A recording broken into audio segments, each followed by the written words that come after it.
तो हेलो बच्चा लोग, जैसा मैंने बताई थी कि हाँ ये न्यूमेरिकल फिज़िक्स के न्यूमेरिकल इस चैप्टर में से फिक्स है आते हैं, तो मैं उसके सॉल्व एग्जाम्पल करा रही हूँ। फिर उसके बाद जो मैं क्यूब भी में से करा दूँगी, जो कि हम लोग का 18 मार्क्स फिक्स रहता है ना। एंड देन जो है मैं करा दूँगी एक्सप्लेनेशन, जो क्वेश्चन मार्क्स से बाकी सेक्शन बी सी डी का जो है।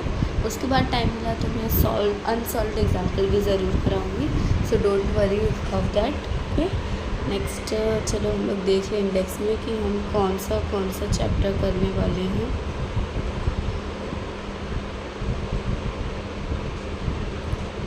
हाँ, तो यहाँ ये रहा हम लोगों का इंडेक्स, ठीक है, जिसमें से मैंने बताई थी सबको कि कौन सा करना है।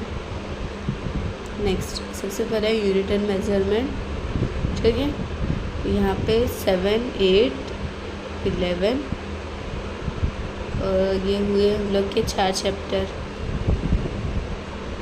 हाँ, तो नेक्स्ट हम लोग को कौन से 1, 2, 7, 8 और 11 ये चैप्टर में से रहता है ना कि फिक्स न्यूमेरिकल आएगा, तो उसके हम लोग सॉल्व एग्जाम्पल देख लेते हैं।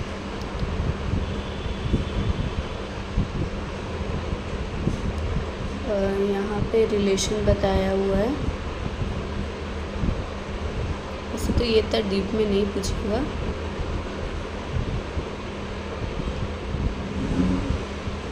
चैप्टर नंबर 1 में वो आ सकता है जो हम लोग को निकालना रहता है ना, डायमेंशंस। ये डायमेंशंस याद कर लो कि डेंसिटी का कितना है, एक्सेलरेशन का कितना है, मोमेंटम, फोर्स, ये सब क्या है। ये डायमेंशन एक बार याद कर लोगे ना तो तुम लोग को आसानी पड़ेगी, ठीक है। जैसे कि अभी मैं अगर देखूँ, ठीक है, प्रेशर क्या होता है, फोर्स अपॉन एरिया। अगर मैं इसको निकालना तुम लोग को बताऊँ, ठीक है, कहाँ, यहाँ पे, ठीक है, डायमेंशन का प्रेशर क्या होता है, फोर्स अपॉन एरिया, ठीक है। और ये क्या होता है हम लोग का, फोर्स क्या होता है ma according to Newton second law. और ये क्या होता है, एरिया हो जाता है एक तरीके से, मैं इसको मीटर का स्क्वायर लिख सकती हूँ, ठीक है। अब नेक्स्ट जो है ये इक्वल के इस तरफ आके, ये लगे तो ये इक्वल के इस तरफ आके क्या बन जाएगा, m है, मतलब कि ये m है हम लोग का मीटर में, मतलब ये किस में आ जाएगा, लेंथ में आ जाएगा, तो L1 आ जाएगा। एरिया किस में आ जाए, मास इनटू एक्सेलरेशन, एक्सेलरेशन किस में आ जाएगा, ठीक है, वो भी इसमें ही आ जाएगा हम लोग का। हाँ, तो फिर एक्सेलरेशन के लिए हम लोग का दूसरा क्या हो जाएगा, ये हम लोग का L1 हो गया। नेक्स्ट हम लोग का क्या आ जाएगा, M1, ठीक है। मास आ जाएगा, मास में मास इनटू एक्सेलरेशन है ना, तो एक्सेलरेशन किस में आ जाएगा, लेंथ में आ जाएगा, ठीक है। और ये किस में आ जाएगा, मास M1 में आ जाएगा। अब नीचे क्या है, मीटर का स्क्वायर है, और यहाँ पे क्या है, एरिया होता है मीटर पर सेकेंड स्क्वायर, ठीक है। ये हो जाएगा हम लोगों का सेकेंड का स्क्वायर, जो कि हम लोग का ऊपर चले जाएगा। यहाँ पे हो जाएगा L2, यहाँ पे आ जाएगा T2। अब देखो यहाँ से एक L कैंसिल हो जाएगा और ये L ऊपर चले जाएगा, तो ये दे देगा L इनवर्स। ये M1 पहले तो M1 और T ऊपर चले जाएगा तो T-2, ठीक है, T-2, ठीक है। तो इस तरीके से हम लोग के डायमेंशन निकलते हैं, तो तुम लोग को डायमेंशन निकालने के लिए आ सकता है।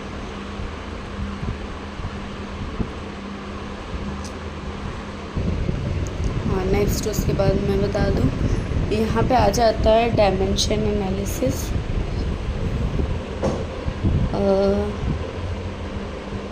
ये है ना, इसमें से क्वेश्चन आता ही है, एक्यूरेसी क्या है, प्रिसिशन क्या है, अनसर्टेनिटी क्या है, तो उसको एक बार देख लेना एज अ थियोरेटिकल टाइप में। एरर्स कौन से टाइप के होते हैं,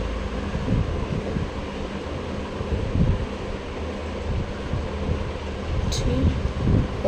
नेक्स्ट वाला हो सकता है तुम लोग को आए, जैसे कि यहाँ पे हम लोग देख सकते हैं कि यहाँ पे क्या है, 1.6 में बता रहा है कि कोई एक्सपेरिमेंट में हम लोग को वो वॉल्यूम डिटरमाइन करने के लिए कोई एक्सपेरिमेंट किया गया, जिसमें से कोई एक्सपेरिमेंट किया गया जिसमें से हम लोग को कोई ऑब्जेक्ट का वॉल्यूम, मास, डेंसिटी किया गया है, क्या जो कि है उसका वो क्या है 5 ± 0.15 kg है। और रो मतलब क्या, डेंसिटी उसकी कितनी है 5 + 0.2 केजी मीटर क्यूब इनवर्स है, ठीक है। तो हम लोग को परसेंटेज एरर कितना है वो निकालना है, ठीक है। तो नेक्स्ट यहाँ पे डेंसिटी क्या होता है हम लोग का, मास अपॉन वॉल्यूम। तो वॉल्यूम क्या होगा, मास अपॉन डेंसिटी, ठीक है। यहाँ पे फॉर्मूला डाल दिए। जो पहले रहेगा ना उसके पहले सबसे पहले क्या लिखने का, गिवन, फिर उसके बाद लिखने का टू फाइंड, कि क्या हम लोग को फाइंड करना है। एंड नेक्स्ट हम लोग क्या करेंगे, फिर फॉर्मूला लिखेंगे, फिर उसके बाद नीचे सोल्यूशन करके लिखना चालू कर देंगे।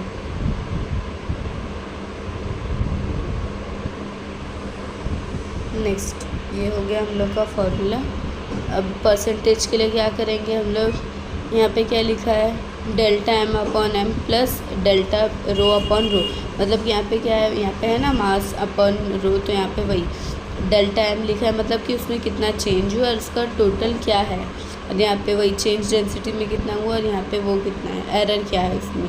तो यहाँ पे वही है सेम, यहाँ पे 0.15 था तो यहाँ पे 0.15 करा गया, यहाँ पे 0.2 था 0.2, ठीक है। दोनों भी क्या थे, 5 थे, तो दोनों भी 5 आ गए। फिर सॉल्व किए तो इसका आ जाता है 0.3, इसका आ जाता है 0.4। अब कितने लोग को ये सॉल्व करने नहीं आता है तो मैं यहाँ पे बता दूँ 0.15 है, ठीक है। और नीचे क्या है, 5 है। तो मैं क्या करूँगी, यहाँ पे 0 के बाद कितने नंबर है, 2, तो इसको क्या कर दूँगी, 100 से मल्टीप्लाई कर दूँगी। अब इसको 100 से की तो इसको भी मैं क्या कर दूँगी, 100 से मल्टीप्लाई कर दूँगी। फिर जब मैं 100 से मल्टीप्लाई करूँगी तो ये 0.15 किससे बन जाएगा, 0.15 बन जाएगा 15, और नीचे का 5 क्या बन जाएगा, 500। अब तुम लोग सोच रहे हो कि ये कहाँ से होगा, तो मैं बता दूँ, ये अगर मैं कट करूँ तो ये 5 3 ज़ा और ये आ जाएगा 500 ज़ा। अब 100 और 3 को डिवाइड करेंगे तो 0.3 आ जाएगा, ठीक है। ऐसे सिंपल कैलकुलेशन करने का, ज़्यादा ना लॉग टेबल का यूज़ भी करने का, एंट्रेंस देने वाले बच्चे हो तुम लोग। नेक्स्ट यहाँ पे इंटू 100 कर दिए, फिर इन दोनों को प्लस के इंटू 100 किए तो मिल गया हम लोग को क्या, 7% आया है। अब यहाँ पे एक और चीज़ है, हम लोग को मैक्सिमम परसेंटेज एरर बोलना है, किसका, ग्राम का पता है। तो जिस चीज़ के बोला रहेगा हम लोग को उस हिसाब से हम लोग को जो जो दिया रहेगा इन्फॉर्मेशन, उस हिसाब से हम लोग का फॉर्मूला डालना रहेगा। यहाँ पे कोई period of oscillation simple pendulum का कैसे दिया गया, T=2π/√L/g। और यहाँ पे हम लोग को बताया एल इसका 100 ± 0.2, टी क्या है 2 ± 0.1 सेकेंड है। यहाँ पे वही सॉल्व हुआ है, देखो स्क्वायरिंग बोथ साइड की, तो T² = क्या आ गया, 4π² L/g। यहाँ पे क्या आ गया, T उधर चलेगा, T इधर आ गया। डेल्टा एल क्या आई, इतना 0.1, एल क्या है 100 सेंटीमीटर, डेल्टा टी 0.2 सेकेंड और टी क्या है 2 सेकेंड। वो सब चीज़ों को डालो। परसेंटेज एरर के लिए क्या करना है, डेल्टा g/g × 100, और ये g निकालने के लिए क्या करना पड़ेगा, L/L, और यहाँ पे 2 डेल्टा t/t × 100। फिर सब वैल्यू डाल दिए और फिर हम लोग का आंसर आ गया 1.1%।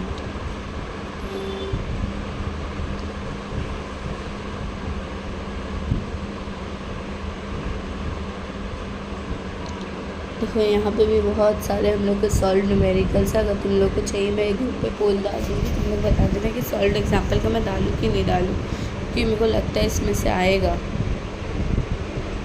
नेक्स्ट आता है हम लोग का मैथमेटिकल, नेक्स्ट आता है हम लोग का वेक्टर वाला chapter. Mathematical methods. So next कहाँ इसमें न्यूमेरिकल,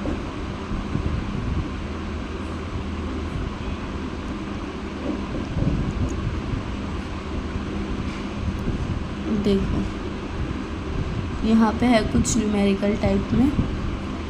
ये क्या है, कोई वाटर बह रहा है, वेलोसिटी क्या है 5 km/h है, ईस्टर्ली मतलब ईस्ट डायरेक्शन में शोर की तरफ। फिर उसका स्पीड यहाँ पे बोर्ड दिया है क्या है 20 km/h है। वही स्ट्रीम में वो नॉर्थ की तरफ जा रहा है, उसकी वेलोसिटी क्या होगी जो बोर्ड वो ट्रैवल कर रहा है। तो यहाँ पे बताया रिजल्टेंट वेलोसिटी के हिसाब से पहले ए किधर ईस्ट में ट्रैवल कर रहा है, ठीक है, और फिर बी किधर ट्रैवल कर रहा है। नेक्स्ट यहाँ पे कोई ओ पॉइंट है, ठीक है, ओ पॉइंट है, वो किधर ट्रैवल कर रहा है, ईस्ट की तरफ। नेक्स्ट ये कौन सा है, बी पॉइंट है, वो किधर ट्रैवल कर रहा है, नॉर्थ की तरफ। तो इसी हिसाब से ये बना हुआ है। नेक्स्ट ए ओ बी वो बना हुआ है, यहाँ पे बता रहा है 20 km/h किसकी थी, बोट की थी। तो मतलब बोट यहाँ से चल रहा है और फिर यहाँ से आता है, सॉरी रुको मैं बताती हूँ कैसे। देखो क्वेश्चन वो मिल गया ना। हाँ देखो, सबसे पहले वाटर की कोई स्ट्रीम लाइन, उसकी वेलोसिटी क्या है 5 किलोमीटर आ रहा है, और एक उस पर से बोट चल रही है जिसकी वेलोसिटी है 20 किलोमीटर पर आवर। ठीक है, कोई यहाँ से बोट चल रही है, उसकी वेलोसिटी कितनी 20 किलोमीटर पर आवर, वो इस डायरेक्शन में जा रहा है। और फिर नेक्स्ट ये जो पानी का है वो इस डायरेक्शन में जा रहा है। तो अब हम लोग को एक ट्रायंगल ऑफ वेक्टर से उसका फाइंड करना है। आर किससे निकलेगा, इन दोनों का स्क्वायर करके रूट निकाल लो। तो यहाँ पर रूट निकालनी है तो कुछ 20.6 आ रहा है। फिर ये इसका हम लोग क्या कर लेंगे, tan इन्वर्स ले लेंगे। tan इन्वर्स के लिए क्या करना पड़ेगा, हम लोग को ये अपॉन ये माइनस करना पड़ेगा। तो 5/20 की है तो tan इन्वर्स 0.25 है। फिर लॉग से निकालेंगे तो 14 डिग्री 04 मिनट पे पहुँच जाएगा। ये कहाँ, ईस्ट ऑफ नॉर्थ की डायरेक्शन लिखना ज़रूरी है। एंड ऐसे वाले आ सकते हैं। नेक्स्ट हम लोग को यूनिट वेक्टर की यूनिट वेक्टर ढूंढना है। डायरेक्शन यहाँ पे दिया हुआ है 3i cap plus 4j cap. तो यहाँ पे हम लोग को बोलना है ये v है। फिर मैग्नीट्यूड क्या है, मैग्नीट्यूड निकाले, उसके लिए क्या करना पड़ता है हम लोग को, रूट के अंदर दोनों का स्क्वायर ले ले, इसका मैग्नीट्यूड निकल गया 5। इतने नोटिफिकेशन आते हैं मुझे।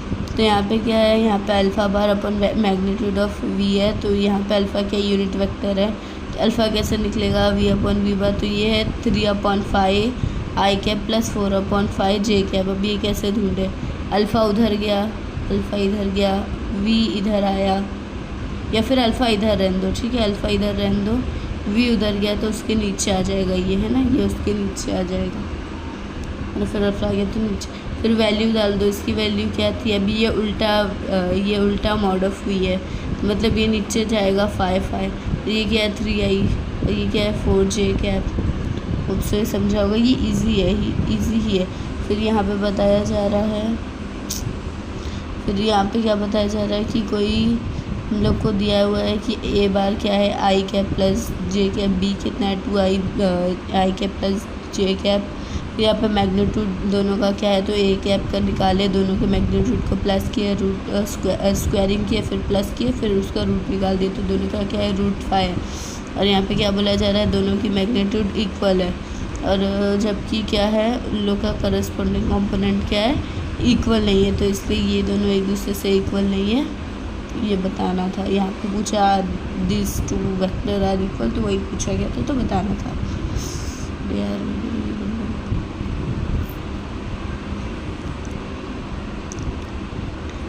अगेन यहाँ पे एक और एग्जांपल है जिसमें बोला जा रहा है स्केलर प्रोडक्ट फाइंड करने। ठीक है, तो यहाँ पे बोला जा रहा है 2 वेक्टर दिया है, एक v1 है और एक v2 है। यहाँ पे अब वेक्टर के लिए क्या करने का, उसको प्लस करने का। अब हम लोग को पता है यहाँ पे क्या होता है, वेक्टर के लिए स्केलर प्रोडक्ट के लिए क्या होता है, i × i, j × j, k × k क्या होता है 1 होता है। और ये क्या, एक दूसरे से अगर हम लोग क्रॉस कराते हैं, दूसरा अगर अनलाइक रहेगा तो 0 रहता है। स्केलर देखो ट्रिक याद समझ में नहीं आता है ना, कि कैसे किस में 1 लाए किस में 1 नहीं लाए। तो कैसे i × i में कैसे करें कि ये 1 आ जाए। तो देखो इसमें ये है एकदम स्ट्रेट लाइन है, ये जो कि बता रहा है कि ये 1 ला रहा है।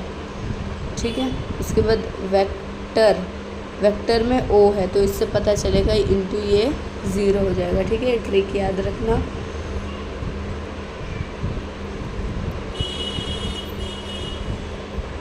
नेक्स्ट करेंगे हम लोग तो यहाँ पे इसको इससे करेंगे 1 × 3, 1 3 ज़ा 3, फिर उसके प्लस 2 × देखो 1 × 3 किए यहाँ पे, फिर प्लस 2 × 4 किए यहाँ पे, प्लस 3 × 5 -5 किए यहाँ पे।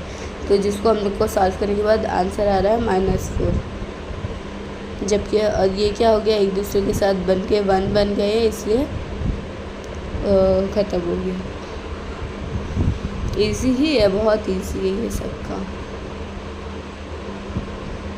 देन ये मॉड वाला है, ये कब करना है, जब किसी की पोजीशन यहाँ पे क्या है, कोई एंगुलर मोमेंटम है। एंगुलर मोमेंटम क्या होता है, r × p, जहाँ पे r क्या पोजीशन वेक्टर और p क्या है लीनियर मोशन है।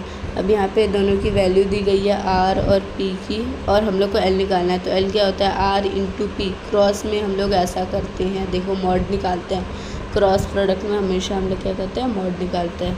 तो अब मॉड निकालने के लिए आई जे कर दो, जैसे हम लोग मैट्रिक्स सॉल्व करते हैं ना मैथ्स में, उस तरीके से सॉल्व करना रहेगा।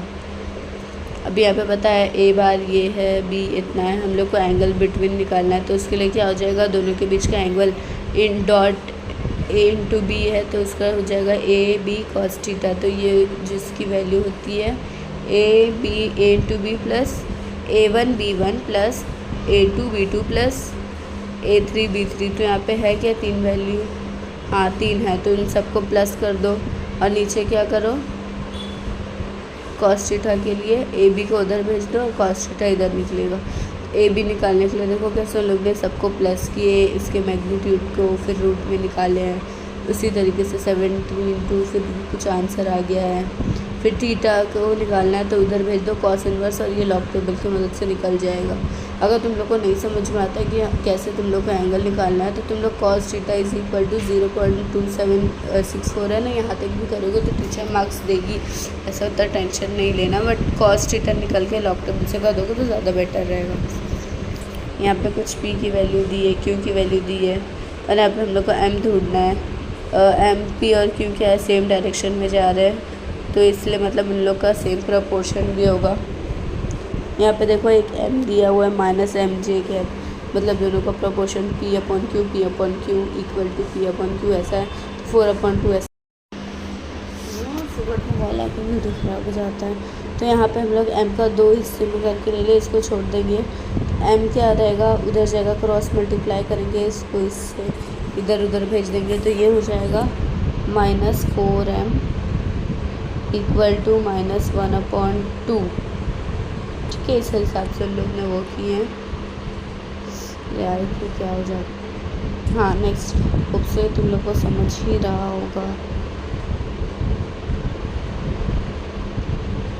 हाँ ये सब फॉर्मूले हैं, ये सब फॉर्मूले हैं जो अगले साल तुम लोग का दिमाग खाने वाले हैं। इसी है सब याद हो जाता है। नेक्स्ट हम लोग को डेरिवेटिव लेने के लिए बोला है। एफ ऑफ एक्स का क्या रहता है, x⁸ है, और इसका f(x³), ये मतलब ये लेने के लिए हम लोग को ये सब पता करने के लिए ये बोला है, तो इसका डेरिवेटिव बोला है। तो x⁻n का फॉर्मूला देखो यहाँ पे क्या, n into x n minus N. जैसे अगर x⁻4 है तो मैं क्या कर दूँगी 4x, और यहाँ पे 4 - 1 मतलब 3, तो यहाँ पे क्या हो जाएगा 8x⁻7। और नेक्स्ट वाला है, ठीक है, ये वाला इसके बाद वाला है x, तो ये हो जाएगा 3x² प्लस sin x का हो जाता है cos x। ये यहीं पे सॉल्व हो गया। नेक्स्ट वाला यहाँ पे आ जाएगा इंटू है। इंटू के लिए एक फॉर्मूला यूज़ होता है, जिसके लिए मैं बता दूँ, ये हो जाएगा हम लोग का x³ into cos x plus sin x upon into क्या आ जाएगा 3x²। ठीक है, ये इसका कुछ आंसर रहेगा, देखो यहाँ पे लिखा हुआ भी, और फिर इसको हम लोग अरेंज कर दिया अकॉर्डिंगली।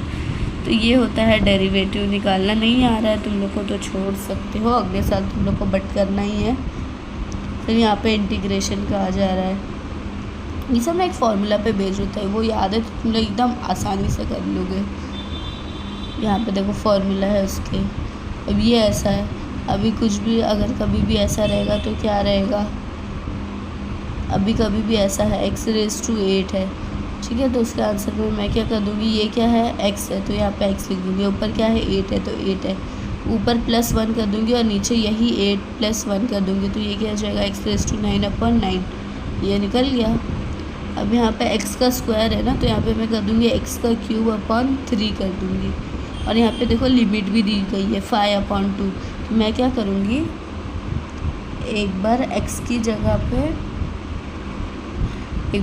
जगह पे 5 रख के फिर 2 रख के माइनस करूँगी, मतलब 5³ अपॉन क्या था नीचे हम लोग का 3 था ना, -2³/3, समझे।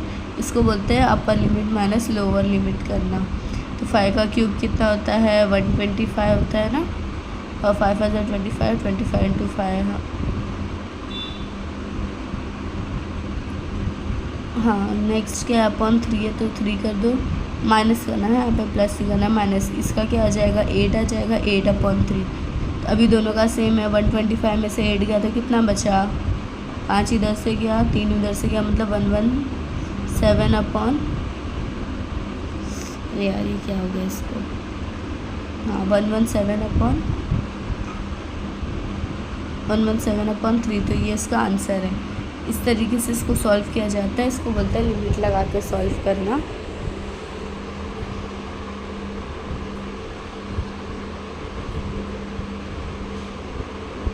नेक्स्ट इसके भी हैं।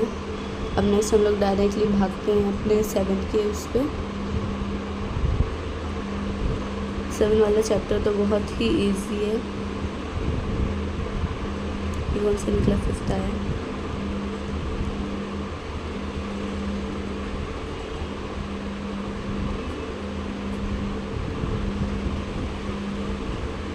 हाँ तो देखो यहाँ पे आ चुका है हम लोग का 7 चैप्टर। तो मुझे फटाफट नीचे जाके बिरयानी बनानी। हाँ तो देखो यहाँ पे बताया है कुछ कोई प्रॉब्लम है जिसमें क्या बोला, average room temperature normal day में कितना है 27 डिग्री सेल्सियस है, तो फ़ारेनहाइट में कितना होगा। तो फ़ारेनहाइट में करने के लिए क्या करना रहता है, तो TF मतलब टेम्परेचर इन फ़ारेनहाइट -32/180, तो ये किसके इक्वल होता है, टेम्परेचर इन सेल्सियस अपॉन 100 के। तो TF निकालेंगे तो क्या होगा, 180 उधर चलेगा तो ये हो जाएगा 180/100, और ये हो जाएगा TC + 32। ठीक है, तो यहाँ पे क्या बोला है, TC कितना है 27, तो डाल दो यहाँ पे 27, यहाँ पे प्लस किए तो कुछ ऐसा है, मतलब कि इतना आंसर है 18.6 डिग्री फ़ारेनहाइट। अब यहाँ पे अगेन वही है, नॉर्मल ह्यूमन टेम्परेचर कितना है 96.4 है, फिर उसको सेल्सियस में कन्वर्ट करो तो उसका थोड़ा उल्टा करना है। हम थोड़ा आगे बढ़ते हैं।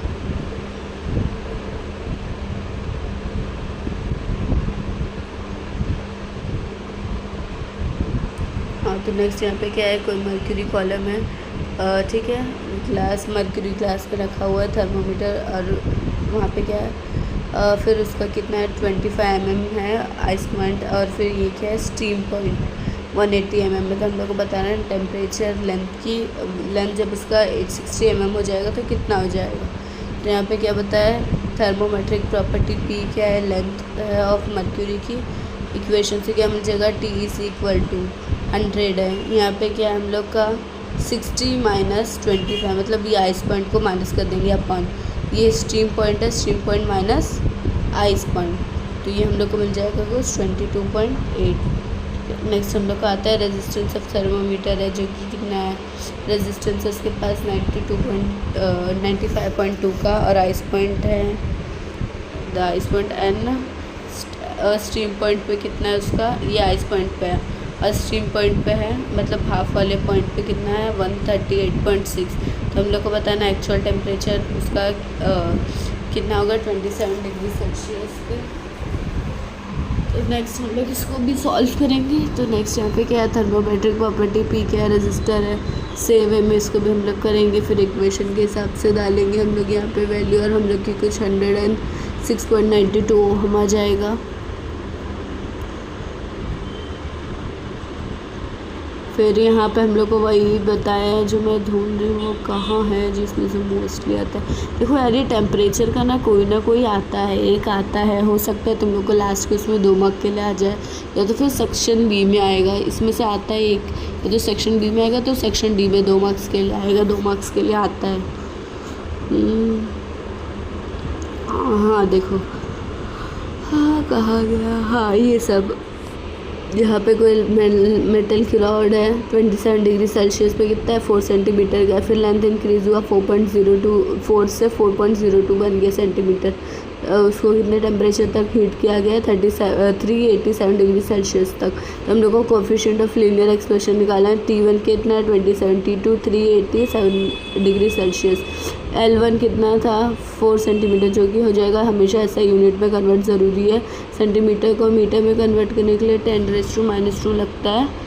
यहाँ पे 4 × 0.2 सेंटीमीटर, इसको अगेन × -2 कर दो, देन ये क्या बोलते हैं L1 balance L2 upper annual L1 into T2 minus T1, फिर सब वैल्यू डाल दिया हम लोग, तो हम लोग का कुछ आंसर आया 1.39 इंटू 10⁻⁵ डिग्री सेल्सियस।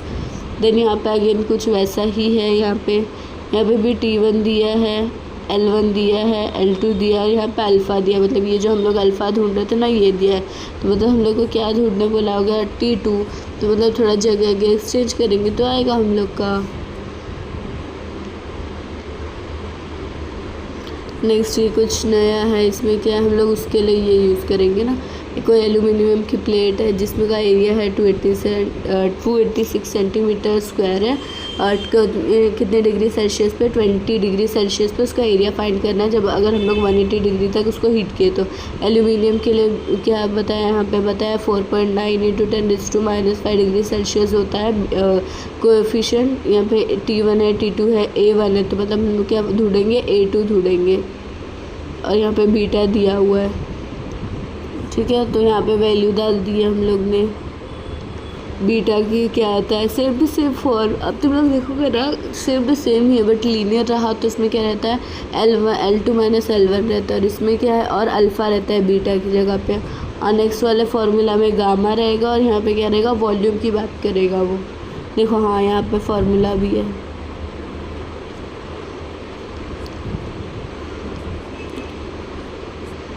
तुम लोग ट्राई करना, एक्सरसाइज के न्यूमेरिकल नहीं आते हैं तो मेरे को मैसेज डालना, मैं उसका भी वीडियो डाल दूँगी। आज मैं सुबह में डालने वाली थी, इतनी नींद आ रही थी मेरे को, मैं सो ही गई थी, शहर के बाद सो गई थी मैं। और एक यहाँ पे पता है कोई एक लिक्विड है 0 डिग्री सेल्सियस पे, उसको डाला जा रहा है ग्लास बीकर में, उसका वॉल्यूम बताया इतना है 600 सेंटीमीटर क्यूब है। उसको कंप्लीट करने के लिए फिर बीकर को 90 डिग्री सेल्सियस करना है, तो कितना ओवरफ्लो होगा, ठीक है। गामा लिक्विड का 1.75 इंटू 10 वो बताया, और ग्लास का इतना बताया। तो अब इसके लिए क्या करना है, V1 हम लोग का है ये 600 और T1 0 डिग्री, T2 बताया जा रहा है 90 डिग्री है। हाँ तो गामा के लिए हम लोग फार्मूला यूज़ करते हैं, तो हम लोग सबसे पहले V2 निकालेंगे, तो V2 यहाँ पे हम लोग को निकल गया है। अब यहाँ पे हम लोग को बोला जा रहा है कि इंक्रीज़ वॉल्यूम में कितना बड़ा होगा बीकर का, तो वो है यहाँ पे जिसके हम लोग ने -5 करके पॉइंट उधर शिफ्ट कर दिए हैं। अब यहाँ पे इंक्रीज ऑफ लिक्विड में कितना है, तो ये gamma of liquid into V1 T2 minus T2 ये फार्मूला दिख रहा है, ये पुट करने का। यहाँ पे हम लोग ने वैल्यूज़ पुट किए तो हम लोग का कुछ ऐसा आंसर आया, जिसको हम लोग अच्छे से प्लेस करेंगे तो ऐसा कुछ आंसर आ रहा है। अब यहाँ पे बता रहा है, ठीक है, यहाँ पे बता रहा है ओवरफ्लो कितना होगा, मतलब उसके ओरिजिनल वाली वैल्यू से माइनस कर देने का, तो पता चलेगा इतना ज़्यादा ओवरफ्लो हो रहा है। फिजिक्स वाले को बोल देगा पंचायत करने बस। नेक्स्ट कोई शीट है ब्रास की, 50 सेंटीमीटर लॉन्ग है, 8 सेंटीमीटर ब्रॉड है, 0 डिग्री सेल्सियस पे, तो 100 डिग्री सेल्सियस पे उसका क्या हाल होगा वही बता रहा है। कोएफिशिएंट ऑफ लीनियर एक्सपेंशन बोला है, ठीक है। लीनियर के लिए मतलब यहाँ पे आ जाएगा T1 है, T2 है, A1 है, A2 है, मतलब बीटा है, ठीक है। यहाँ पे आ जाएगा बीटा, मतलब क्या होता है, अब ये रिलेशन देख लो, इसका रिलेशन आता है 3 मार्क्स के लिए, बहुत इंपॉर्टेंट है। बीटा अल्फ़ा और गामा का रिलेशन का, इसमें एक डेरिवेशन भी है तो वो देख लेना। नेक्स्ट यहाँ पे आ जाता है हम लोग का फार्मूला डालें, फिर अल्फ़ा की वैल्यू निकाल लेंगे, डिवाइड बाई 2 कर दिए इसको, तो हम लोग को अल्फ़ा की वैल्यू ज़रूर मिल जाएगी, ठीक है। यहाँ पे कुछ हम लोग को मिल गया, मतलब कि एरिया दिया हुआ है और हम लोग को वो पूछा जा रहा है।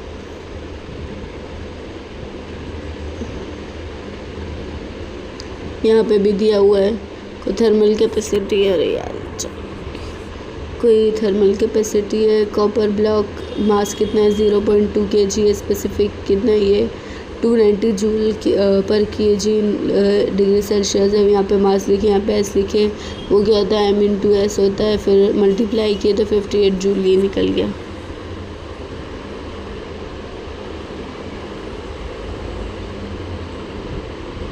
तो तुम लोग देख सकते हो सब मोस्टली वैसा ही है, ये थोड़ा अलग है, इसको मैं बता देती हूँ। ये हम लोग का थोड़ा अलग है, इसके लिए क्या बोला गया, एक स्पेयर है एल्यूमिनियम का जो कि 0.6 kg का सफिशेंट है। यहाँ पे लिखा हुआ है, हम लोग यहाँ पे बता दें एल्यूमिनियम का मास कितना है, m1 इतना है, M2 क्या है 0.12 है। फिर मास ऑफ वाटर कैलोरी में कितना है M3 0.30 है। कॉपर का स्पेसिफिक हीट कैपेसिटी S2 यहाँ पे कितना है ये है, और फिर S3 वाटर का इतना है। हम initial temperature T1 T2 T3 हम लोग को सब, एक फाइनल टेम्परेचर मतलब 28 है। हम लोग को बेसिकली सब पता है, बस हम लोग को क्या ढूंढना है S1 ढूंढना है। तो S1 के लिए ये फार्मूला है, इस फार्मूला में पुट करेंगे आ जाएगी वैल्यू।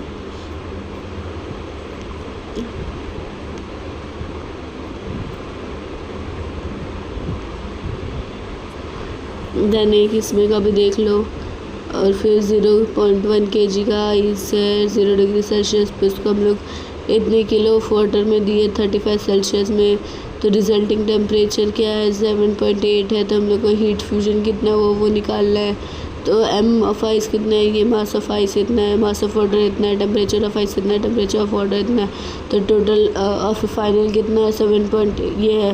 तो मतलब s ऑफ वाटर और s ऑफ वाटर भी यहाँ पे बताया कितना 4186 kg केल्विन इनवर्स। तो हीट लॉस कितना हो जाएगा ms TF minus T of water. तो फार्मूला में पुट किया आ गया हम लोग की वैल्यू। एंड नेक्स्ट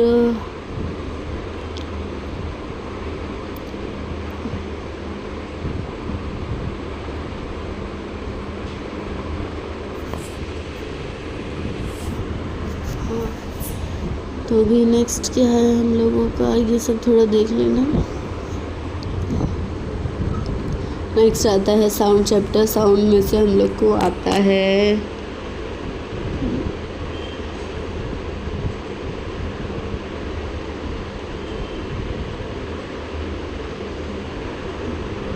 हो सकता है कोई इजी आ जाए 2 मार्क्स के लिए, बस इतना पीछे से तो नहीं पूछेगा, बट स्टिल मैं बता दे रही हूँ।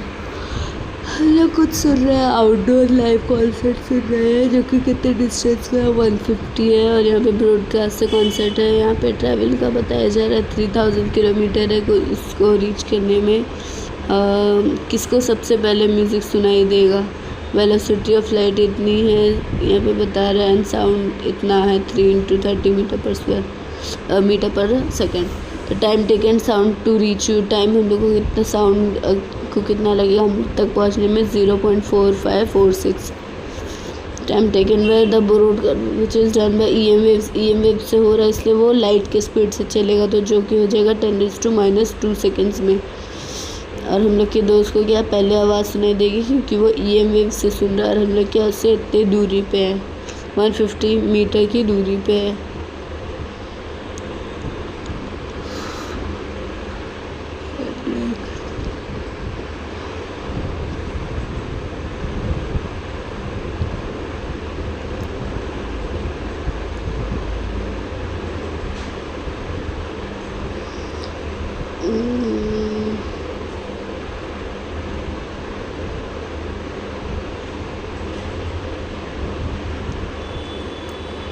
ये सब तो डेरिवेशन में, एक ना वो वाला डेरिवेशन देख के जाना। वो ट्रेन रहता है और फिर उसके बाद उससे जैसे जैसे दूर जाते हैं तो उसकी से साउंड रिसोर्स, और फिर वो ऐसा क्वेश्चन आता है। रुक जगह पे मिलेगा तो मैं बताती हूँ। हाँ, ये डॉपलर इफेक्ट पे क्वेश्चन आता है।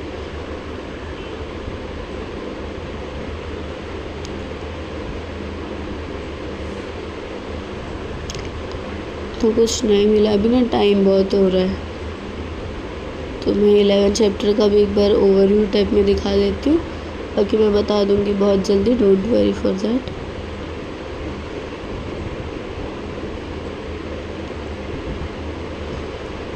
इलेक्ट्रोस्टैटिक्स में क्या याद रखने का, V = IR, ये याद रखने का हमेशा, V = IR। ये फॉर्मूला बहुत इम्पॉर्टेंट है। नेक्स्ट इलेक्ट्रिक करंट के लिए Q/T होता है।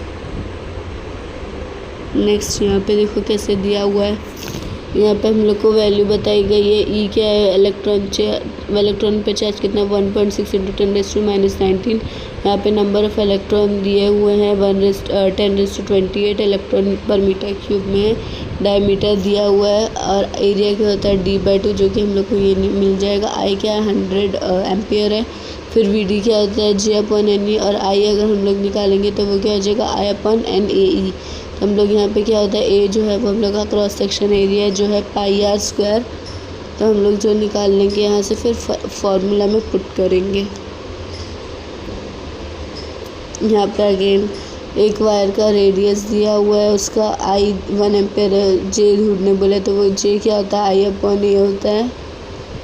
तो यहाँ पे हम लोग फार्मूला डाल देंगे। ए निकालने के लिए क्या करना रहता है πr का स्क्वायर करना रहता है। तो r² करो, फिर पाई की वैल्यू 3.142 डालो, आएगा आंसर। नेक्स्ट ओहम्स लॉ ही है। हाँ, V = I ओहम्स लॉ।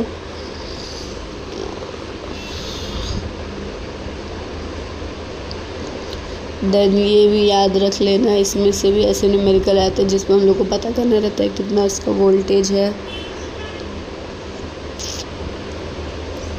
और कितना रेजिस्टेंस है। सॉरी, देखो ये सर्किट डायग्राम का क्या है, वही रेजिस्टेंस अगर पैरेलल में रहे तो प्लस, सीरीज़ में रहे प्लस करने का, पैरेलल में क्या रहेगा तो माइनस करने का। नहीं, 1/P रहता है ना। सीरीज़ के लिए R1 + R2 रहता है और पैरेलल के लिए 1/RP = 1/R1 + 1/R2 रहता है। ये फार्मूला याद रखने का, फिर उस हिसाब से ये भी हम लोग का सॉल्व हो जाएगा।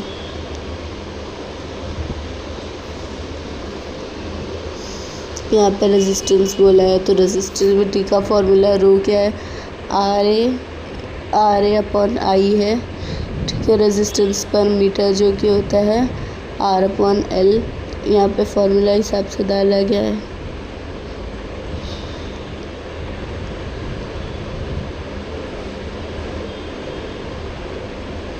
ठीक है, होप से तुम लोग को ये समझ में आया होगा। मैं भी अभी नेक्स्ट वीडियो में तुम लोग को अगर रात में हो पाया तो रात में करके मैं भेजती हूँ। नेक्स्ट वीडियो में तुम लोग को बताऊँगी कि हाँ किस तरीके से तुम लोग कौन सा क्वेश्चन करो। देखो अभी फिर इन द ब्लैंक्स तो दिया जा चुका है तो उसका करने की ज़रूरत नहीं है। शॉर्ट आंसर है उसको भी छोड़ सकते हो तुम लोग, क्योंकि वो भी क्वेश्चन बैंक में दिया हुआ। बट हो सकता है कोई शॉर्ट आंसर उसमें डायमेंशन उसका SI यूनिट पूछ के 2 मार्क्स में दे देते, तुम लोग को बोलोगे शॉर्ट आंसर स्किप मत करो, ज़्यादा 4 मार्क्स के पीछे मत भागो। और कोई तो भी मुझे बोल रहा था इम्पोर्टेंट देने का, आगे बाकी का नहीं दिया। तो अभी ऐसा कॉलेज से ही आया है कि सिर्फ टेक्सचुअल क्वेश्चंस करो। ठीक है, बाकी हो सकता है तुम लोग की PE की तैयारी। अभी मैं सोच रही हूँ तुम लोग PE का कितने बच्चों ने अटेंड नहीं किया है स्पोर्ट्स डे, तो इसलिए बहुत सारे बच्चे ने मेरे को मैसेज किया कि हाँ हम लोग ने स्पोर्ट्स डे नहीं अटेंड किया है तो क्या होगा अभी। तो स्पोर्ट्स डे का जो है वो 10 मार्क्स रहता है। या तुम लोग अटेंड नहीं किए तो किसी को बोल देते हो साइन करने, इतना लेक्चर में तो करवा लेते हो साइन, इसमें साइन करवाने क्या हुआ, सर थोड़ी देख रहे थे। इतना नहीं किया तो किसी से साइन करवा लिए होते, 10 मार्क्स मिल जाते। अब आए भी तो बस आधे घंटे में काम हो जाता है। अभी गई थी ना तो कुछ बस बैठाए तो उन लोग फोकट में 8 बजे तक, वो बात अलग है। उसके बाद साइन वाइन किए और कुछ भी नहीं करना था। बोला अगर तुमको रनिंग में भागना है तो तुम भाग सकते हो, नहीं तो तुम घर पे जा सकते हो।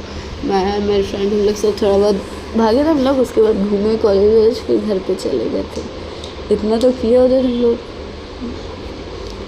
और तुम लोग का योगा भी था, है ना, योगा ये सब भी जो होगा योगा से होगा। तो ये सब भी था। तो PE पे अभी फ़िलहाल के लिए तुम लोग देखो, जिसका नहीं हो पाया वो थियोरी में पूरा करो। PE को मार्क्स, पासिंग मार्क्स नहीं तो उसको ग्रेड मिलते हैं, जो कि ग्रेड से परसेंटेज नहीं बढ़ता है। ग्रेड हम लोग के 11th जिसका जो मार्कशीट रहेगा ना, जिस तरह सारे सब्जेक्ट रहेगा, हाँ तो इस तरीके से तुम लोग का किसका मार्क जोड़ा जाएगा, इंग्लिश जो तुम लोग का सेकेंड लैंग्वेज की जगह पर, इलेक्ट्रॉनिक्स, CS, हिंदी, मराठी, गुजराती, संस्कृत वगैरह जो भी है, प्लस वो, और फिर प्लस क्या रहेगा PCMB। इधर पे 11th में करना है, 12th में तुम लोग ड्रॉप कर सकते हो। इन सब का मिला के तुम लोग का परसेंटेज निकाला जाएगा। ठीक है, वो PE और EVS का सिर्फ ग्रेड रहता है तो उसकी टेंशन मत लो। होप से तुम लोग को ये वीडियो समझ आई होगी, पसंद आया होगा। चैनल को, ये वीडियो को लाइक करना है, चैनल को सब्सक्राइब करना है। थैंक यू सो मच इतने लास्ट तक बने रहने के लिए। सब्सक्राइब कर दो यार, इतनी मेहनत कर रही हूँ मैं।